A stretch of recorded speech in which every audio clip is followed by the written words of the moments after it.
ஒரு சமயம் ராமானுஜர் ஸ்ரீரங்கத்தில் கிருஷ்ணாவதாரம் பற்றி உபன்யாசம் செய்து கொண்டிருந்தார்.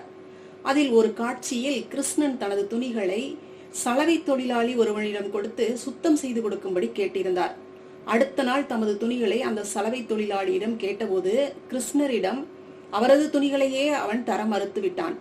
இதனைத் தொடர்ந்து உபன்யாசம் சென்றது. உபன்யாசம் முழுவதையும் அந்த கூட்டத்தில் கேட்ட ஒரு சலவை தொழிலாளி ராமானுஜரிடம் வந்து, கிருஷ்ணனுக்கு சலவை செய்து துணிகளை தரமாட்டேன் என கூறிய அந்த சலவை தொழிலாளிக்காக நான் மன்னிப்பு கேட்டுக்கொள்கிறேன்.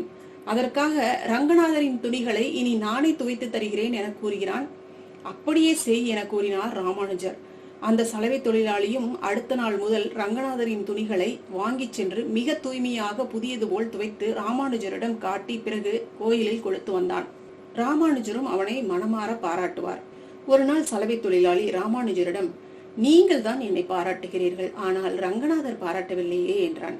அதனை கேட்ட ராமானுஜர் சலவை தொழிலாளியை ரங்கநாதரிடம் அழைத்து சென்று, உங்களுக்காக இவன் தினமும் சிரத்தையாக துணிகளை தூய்மைப்படுத்தி கொண்டு வந்து கொடுக்கிறான், ஒரு நாள் அவனிடம் பேசுங்கள் என கேட்டுக்கொண்டார்.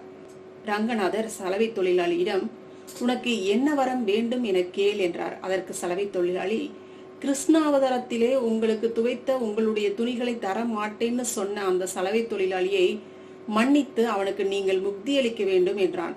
அதற்கு ரங்கநாதர், அவனை மன்னித்து அப்பொழுதே அந்த விஷயத்தை மறந்து விட்டேன் என்றார்.